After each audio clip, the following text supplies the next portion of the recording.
As you all know, we did a rebrand 2 years ago and became the Super Bowl Soulful celebration after having been Super Bowl Gospel for 24 years. And we saw that as an opportunity because gospel music is soulful, it touches the soul. So we saw it as an opportunity to open up to an even larger audience the faith and love we have for gospel music and all types of music. So I'm super excited this year because we're going to have, of course, I told you, Kirk and Mary were two of the people that got me started. So Kirk Franklin back, and I know that my father's in heaven, like jumping up and down because he's such a huge Kirk Franklin fan. And Mary, excited because we added country this year. So we're going to have Mickey Gouton, Rachel Platt.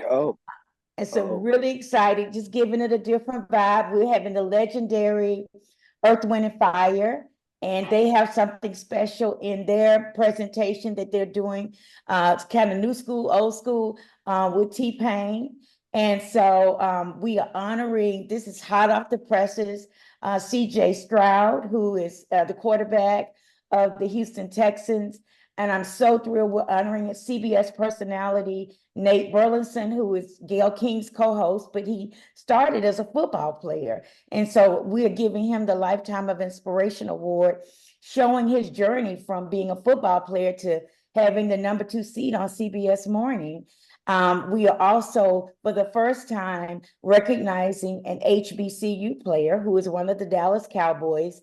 It's their first time having an HBCU player that is starting with the Dallas Cowboys, and that's Marquise Bell. And so it's just action-packed. It's going to be wonderful. I'm just super excited. And I have to tell you guys one thing just before we pass the ball. Everybody who knows me, all my friends that are on this know how close I was to my father. And he passed last year. And whenever we do something that's hard, sometimes we get discouraged. And a couple of days before he passed, I said, Dad, I don't know. You've been my rock of Gibraltar. I don't know about many things, and I don't know if I can continue to do some of the things I've been doing because I had you as my best friend all these years. And he held my hand so tight. He said, I did not raise a weak woman. 24 doesn't even sound right. You will make it to 25. And I might not be there, but I will be there.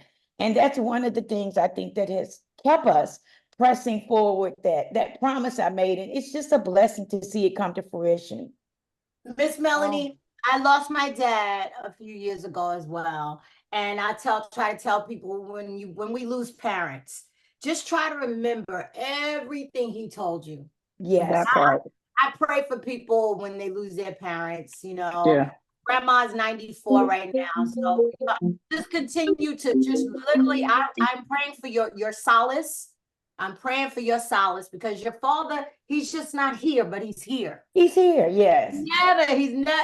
He's just in another realm. That's all he is. He's always with you. Just now more than ever, try to remember everything that he's imparted upon you, okay? And we turning up that night in memory of him. We totally turn up. I love it. And Melanie, why don't you also share that we're honoring Damar Hamlin? Oh my God, I forgot. Thank you. So I'm super excited because everyone saw what happened to Damar on the field last year. And so we are honoring Damar and his parents with the New Beginning Award. And the reason I'm super excited about that, on top of Damar taking that hit and, living to tell about it, his parents have a beautiful testimony, and we wanted to honor them as an amazing, strong Black family. His father, and it's no secret, it's public, his father did some time in jail for selling drugs. And he and his parents have been together since they were 16. And they are thriving as business people, as a young couple, the whole family. So he said, why not? I don't want you to just honor me. I want you to honor my parents too. Nice. And that's amazing. And we're so happy to do that. Nice. Yes. And then let's talk about how we're honoring women for the first time at our show. We talk about some of the amazing women. I want to talk about that. I'm so excited for our first time. We're doing the Glass Ceiling Breaker Awards, and we're honoring 3 African-American women that are just doing dynamic work for the NFL. So there's Sandra Morgan, who is the president first African-American female president of an NFL team, and she's with the Raiders.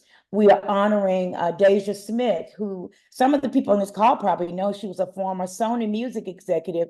She is now the chief administrative officer of the NFL.